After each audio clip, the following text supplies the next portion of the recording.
Welcome to Acharya YouTube channel. Hi students, ఈరోజు మనం విజయనగర రాజవంశ కాలంలో సందర్శించినటువంటి విదేశీ యాత్రికుల జాబితాను, అలాగే విజయనగర కాలంలో ఉన్నటువంటి అష్టదిగ్గజాలు, వారి రాసినటువంటి రచనలు, అలాగే అష్టదిగ్గజాల పేర్లు ఇవన్నీ కూడా మనకి 7వ తరగతిలో ఉన్నాయి. వీటిని మనము సులభంగా కోడ్స్ ద్వారా ఎలా గుర్తుపెట్టుకోవాలో ఈ వీడియోలో తెలుసుకుందాం. మరి మీరందరూ ఒకసారి శ్రద్ధగా వింటే జీవితంలో ఎప్పటికీ కూడా మర్చిపోలేరు. ఓకేనా? మరి ఇప్పుడు స్టార్ట్ చేద్దాం. విజయనగర కాలంలో మనకి 6 యాత్రికులు సందర్శించినట్టు పుస్తకంలో ఇవ్వబడింది. వారి పేర్లు, వారు ఏ రాజు కాలంలో విజయనగర రాజ్యాన్ని సందర్శించారో, అలాగే వారు ఏ దేశం నుంచి వచ్చారో తెలుసుకుందాం. ముందుగా ఇబన్ బటూటా మరొక యాత్రికుడు. ఇతను హరిహరరాయలు కాలంలో విజయనగర రాజ్యాన్ని సందర్శించాడు. దీన్ని మనం ఎలా గుర్తుపెట్టుకుంటాం? ఇబన్ అనే పదం నుంచి ఇబ్బంది అనేటువంటి పదాన్ని రాద్దాం.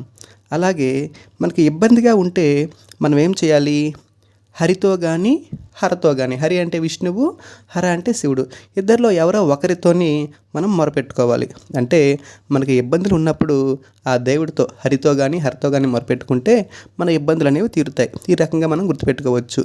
ఇక్కడ ఇబ్బంది అంటే ఇబన్, హరి హర ఎవరో ఒకరంటే హరిహర రాయలు వన్ను, మొరపెట్టుకోవడం అంటే మరొక దేశస్థుడు అని మనం గుర్తుపెట్టుకోవచ్చు.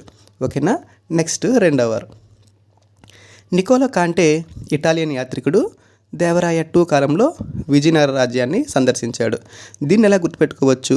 ఇక్కడ కాంటీ నుంచి నేను కోమటి అని రాస్తున్నాను. కోమటి వారు ఉంటారు కదండి, వాళ్ళు ఏం చేస్తున్నారంటే యాత్రికులకి 2 ఇడ్లీలు ఉచితంగా ఇస్తున్నారు. ఎవరైతే దేవాలయాల్ని సందర్శించడానికి వస్తూ ఉంటారు కదా యాత్రికులు, అలాంటి యాత్రికులకి 2 ఇడ్లీలు ఉచితంగా ఇస్తున్నారు. ఇక్కడ కోమటి వారు అంటే కాంటి అని మనం గుర్తుపెట్టుకోవాలి. ఇడ్లీ అంటే ఇటలీ అని గుర్తుపెట్టుకోవాలి. ఎన్నేసి ఇస్తున్నారు? 2 ఇస్తున్నారు. కాబట్టి 2వ దేవరాయల కాలంలో వచ్చారని మనం గుర్తుపెట్టుకోవచ్చు. నికోలీ కాంటే ఇటాలియన్ యాత్రికుడు 2వ దేవరాయల కాలంలో విజయనగర రాజ్యాన్ని సందర్శించాడు. ఇక నెక్స్ట్ 3వ వారు చూద్దాం. అబ్దుల్ రజాక్ పర్షియన్ యాత్రికుడు. ఇతను కూడా 2వ దేవరాయల కాలంలోనే విజయనగర రాజ్యాన్ని సందర్శించాడు. దీన్ని మనం ఎలా గుర్తుపెట్టుకోవచ్చు? చూడండి, అబ్దుల్లో నేను కేవలం బుల్ అనేటువంటి పదాన్ని తీసుకున్నాను. బుల్ అంటే ఏంటి? ఎద్దులు, మనకు తెలుసు కదా. ఇప్పుడు ఈ బుల్ని సాధారణంగా మనం చూసామనుకోండి, ఎద్దును చూస్తే మనకి ఏమైనా భయం వేస్తుందండి. ఒక ఎద్దును చూస్తే మనకు భయం వేస్తుంది. అదే 2 ఎద్దులు ఒకేసారి నీ వైపు వస్తున్నాయి అనుకోండి, ఏం చేస్తాం మనం? పరిగెడతాం. కాబట్టి 2 బుల్స్ నీ వైపు వస్తే నువ్వు పరిగెడతావు. కాబట్టి ఈ రకంగా మనం గుర్తుపెట్టుకోవచ్చు. ఇక్కడ బుల్స్ అంటే ఎద్దులు, అబ్దుల్ అని అర్థం, అబ్దుల్ రజాక్ అనమాట. అలాగే 2 ఉన్నాయి కాబట్టి అవి 2వ దేవరాయల కాలంలో వచ్చాయి అని 2వ దేవరాయలను గుర్తుపెట్టుకోవాలి. అలాగే మనం ఏం చేస్తాం? పరిగెడతాం. కాబట్టి పరిగెడటం నుంచి పర్షియన్ అనేటువంటి దేశాన్ని మనం గుర్తుపెట్టుకోవాలన్నమాట. ఇప్పుడు ఈ పర్షియన్ దేశాన్ని మనము ఇరాన్ అని పిలుస్తామండి. ఓకేనా? చూడండి, అబ్దుల్ రజాకు పర్షియన్ యాత్రికుడు. ఇతను 2వ దేవరాయల కాలంలో విజయనగర రాజ్యాన్ని సందర్శించాడు. నెక్స్ట్ డువార్టే బార్బోసా పోర్చుగీసు యాత్రికుడు. ఇతను శ్రీకృష్ణదేవరాయల కాలంలో విజయనగర రాజ్యాన్ని సందర్శించాడు. దీన్ని ఎలా గుర్తుపెట్టుకుంటామంటే, డువార్టే అనే పదంలో నేను వార్ అనే పదాన్ని తీసుకున్నాను. వార్. ఇతను పోర్చుగీసు యాత్రికుల్లో నేను పోరు అనే పదాన్ని తీసుకున్నాను. వార్ అన్న పోర్ అన్న అర్థం ఒకటే. వార్ అనేది ఇంగ్లీష్ పదం, పోర్ అనేది తెలుగు పదం, అంటే యుద్ధం అని అర్థం అనమాట. డువార్ పోరు. ఇక్కడ డువార్టే బార్బోసా పోర్చుగీసు యాత్రికుడు. శ్రీకృష్ణదేవరాయలకి యుద్ధం అంటే చాలా మక్కువ అండి. యుద్ధాలంటే చాలా ఇష్టం ఆయనకి. మనము ఈ యుద్ధం అంటే శ్రీకృష్ణదేవరాయలకి చాలా ఇష్టం అని గుర్తుపెట్టుకోవడం ద్వారా వీరిని మనం గుర్తుపెట్టుకోవచ్చు. అలాగే 2వ కూడా దీంట్లో కూడాను వారు పోరుతోనే మనము గుర్తుపెట్టుకుంటాం. అది ఎలాగో చూడండి. పోరు. ఇక్కడ పేస్ అంటే సాధారణంగా క్రికెట్ ఆడే వాళ్ళకి తెలుస్తుంది. క్రికెట్లో మొదట ఫాస్ట్ బౌలింగ్తోనే ఓపెన్ చేస్తారనమాట. అంటే ఎదుటి టీం పైకి దాడి చేయడానికి మొదట ఫాస్ట్ బౌలింగ్ని ప్రారంభిస్తారనమాట. అంటే ఇక్కడ పేస్ బౌలింగ్ అంటే డొమింగో పేస్.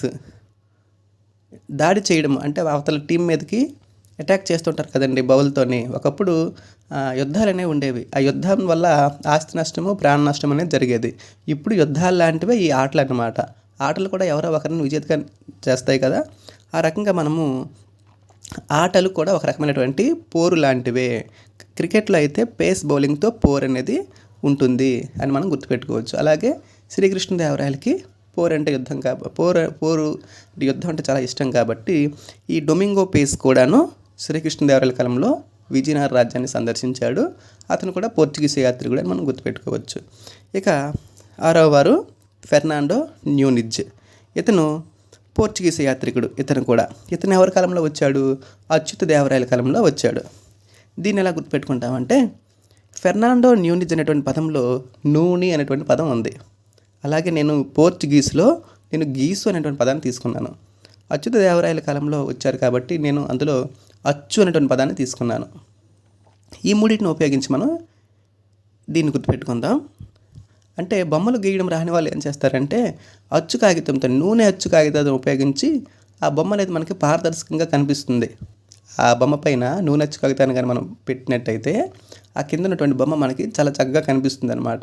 ఆ బొమ్మను మనం గీసేయవచ్చు అప్పుడు అనమాట. అంటే నూనె అచ్చు కాగితంతో బొమ్మను గీయడం ద్వారా బొమ్మలు గీయవచ్చు, గీసుకోవచ్చు అని మనం గుర్తుపెట్టుకోవచ్చు. చిన్నప్పుడు చాలామంది పిల్లలు మా ఫ్రెండ్స్ ఏం చేసేవాళ్ళంటే ఇలాగే బొమ్మలు రాని వాళ్ళు ఒక నూనె కాగితాన్ని తయారు చేసి దాని మీద అనమాట ఈ బొమ్మని గీసేవాళ్ళు అనమాట. ఇక్కడ నూనె అంటే నూనిజ్జు, గీసుకునేవారు అంటే పోర్చుగీస్ వాళ్ళు. ఎలా గీసేవాళ్ళు? అచ్చుపెట్టి గీసేవాళ్ళు కాబట్టి అచ్యుత దేవరాయలని మనం గుర్తుపెట్టుకోవచ్చు. మరొకసారి చెప్తున్నాను చూడండి. ఇబ్బందిగా ఉంటే హరిగాని హరగాని ఎవరితో ఒకరికి మొరపెట్టుకోవాలి. ఇబ్బన్ బటూటా మొదటి హరిహరరాయల కాలంలో వచ్చాడు, మొరాకో దేశస్థుడు.